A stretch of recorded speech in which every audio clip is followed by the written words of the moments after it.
My name is Abby Fenton, and I'm the Youth Programs Director for the Will Steger Foundation. And we are here at the first annual Green Schools Youth Summit in downtown Minneapolis for a full-day session on leadership, skills development, and action planning around youth climate change action projects. Through Summer of Solutions, I created a project called Green Food Solutions, and that deals with food systems and children's apathy regarding where their food comes from and what it means to have good food.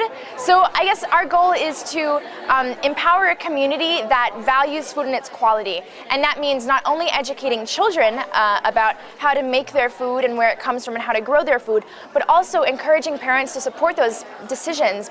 Bringing high school students from all different backgrounds with different passions and interests together here, and to build that sense of context around kind of what's really going on in the world and what can they do about it will enable them to kind of go off in the future and be the actual agents of change that we need.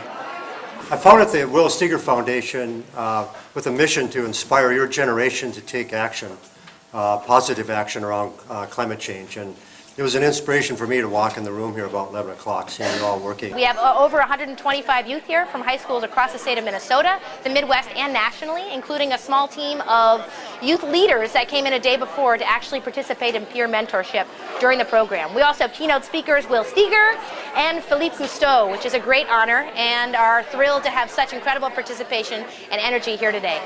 It's not that you can make a difference, it's that everything you do makes a difference. And all the work that we do in service learning, exploration, and education encourages one simple thing: critical thinking. And that's what you're all doing and engaging. That's why it's so important that you're here today.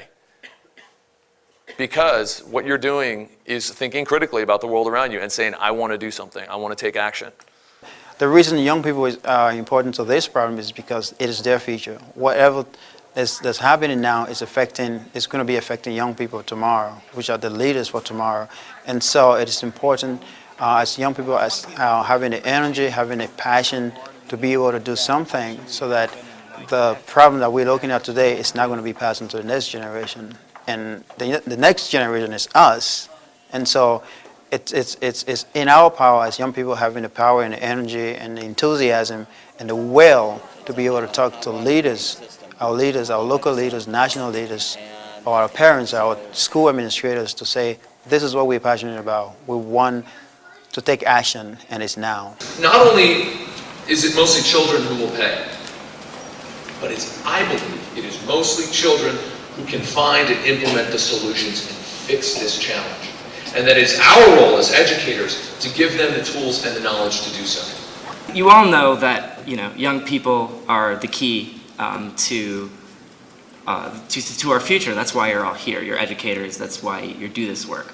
So I'm not going to talk about how important young people are, because you already know that. What I do want to emphasize is how much young people are already taking action and already really changing their communities and are taking leadership, not only in their schools doing projects, but also in training and mentoring their own peers. And we have an extraordinary example of that with all these young people back here that really displayed extraordinary peer leadership yesterday at the Youth Summit. The fact is that growing up with my grandfather, Jacques Cousteau, for all those years and hearing his stories and his message, he believed so much in the power of young people. And I've had the opportunity since I was started all this when I was about 16 to visit with schools and visit with young people across the country and see the passion and the dedication and the empowerment that they have to totally change the world. From changing laws and getting people elected, even when they can't vote themselves, to huge campaigns that clean up trash and do clean energy programs in schools and school districts, to an endless number of different amazing programs that I've seen young people do.